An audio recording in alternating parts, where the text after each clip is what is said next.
America കൂടി പങ്കു ചേർന്നതോടുകൂടി ആകെ വിറളി പിടിച്ച അവസ്ഥയായിട്ടുണ്ട് ഇറാന്റേത് ഇപ്പോൾ.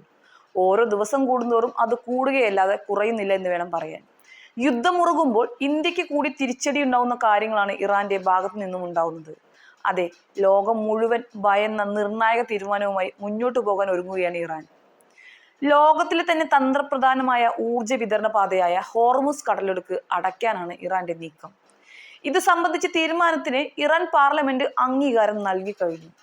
ഇറാൻ സുപ്രീം നാഷണൽ സെക്യൂരിറ്റി കൗൺസിലായിരിക്കും പാത അടയ്ക്കുന്നത് സംബന്ധിച്ച അന്തിമ തീരുമാനം കൈക്കൊള്ളുക.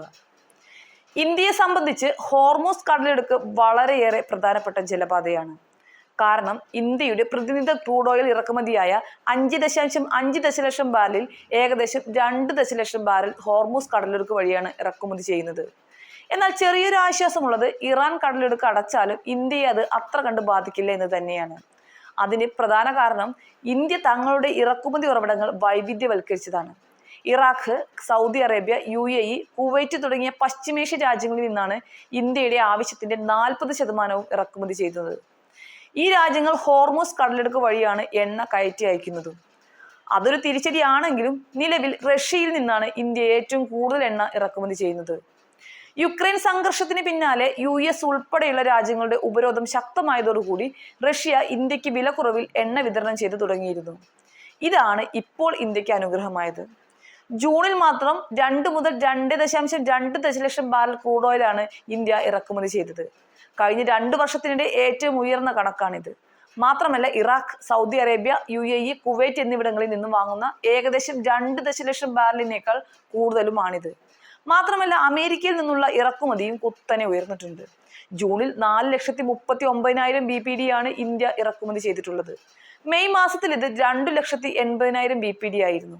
റഷ്യയാണെങ്കിൽ എണ്ണ വ്യാപാരത്തിനായി ഹോർമുസ് കടലിടുക്കിനെയല്ല ആശ്രയിക്കുന്നത്, മറിച്ച് റഷ്യൻ എണ്ണ എത്തുന്നത് ചെങ്കടൽ, കേപ്പ് ഓഫ് ഗുഡ് ഹോപ്പ് അല്ലെങ്കിൽ പസഫിക് സമുദ്രപാത വഴിയാണ്. പടിഞ്ഞാറൻ ആഫ്രിക്ക, ലാറ്റിൻ അമേരിക്ക തുടങ്ങിയ രാജ്യങ്ങളിൽ നിന്നുള്ള ഇറക്കുമതി ചെലവേറിയതാണെങ്കിലും ഈ മാർഗവും ഇന്ത്യയെ സംബന്ധിച്ച് ബദൽ മാർഗമാണ്. പ്രകൃതിവാതകത്തിൽ ഇന്ത്യയുടെ പ്രധാന വിതരണക്കാരായ ഖത്തറും വാതക വിതരണത്തിന് ഹോർമുസ് കടലിടുക്കിനെ ആശ്രയിക്കുന്നില്ല. മാത്രമല്ല ഇന്ത്യക്ക് വിതരണം ചെയ്യുന്ന ഓസ്ട്രേലിയ, റഷ്യ, US എന്നിവിടങ്ങളിൽ നിന്നുള്ള ഇറക്കുമതിയെയും ഇത് ബാധിക്കില്ല. ഇങ്ങനെയൊക്കെ ആണെങ്കിലും കടലിടുക്ക് അടയ്ക്കുന്നത് എണ്ണവില കുത്തനുയരാൻ വഴിവെച്ചേക്കും. എണ്ണവില ബാരലിന് $80 വരെ എത്തിയേക്കുമെന്നാണ് അനലിസ്റ്റുകൾ നൽകുന്ന സൂചന. പ്രതിസന്ധി രൂക്ഷമായാൽ റഷ്യൻ എണ്ണയുടെ ഇറക്കുമതി ഇന്ത്യ വർദ്ധിപ്പിച്ചേക്കും. ചെലവേറുമെങ്കിലും അമേരിക്ക, നൈജീരിയ, അങ്കോള, ബ്രസീൽ എന്നീ രാജ്യങ്ങളിൽ നിന്ന് എണ്ണ ഇറക്കുമതി ചെയ്യാനും ഇന്ത്യക്ക് സാധിക്കും. നിലവിൽ രാജ്യത്തിന് ആവശ്യമായ എണ്ണ ഉണ്ടെങ്കിലും എണ്ണ വിതരണത്തിൽ എന്തെങ്കിലും തടസ്സം നേരിട്ടാൽ മറ്റ് ബദൽ മാർഗങ്ങൾ ഇന്ത്യ സ്വീകരിക്കുമെന്ന് ഹർദീപ് സിംഗ് പുരി വ്യക്തമാക്കിയിട്ടുമുണ്ട്. ആഭ്യന്തര എണ്ണവില വർദ്ധിക്കുകയാണെങ്കിൽ വിലക്കയറ്റം തടയാൻ സർക്കാർ സബ്സിഡി നൽകുന്നതിനെ കുറിച്ചും ആലോചിക്കാമെന്നും മന്ത്രി വ്യക്തമാക്കി.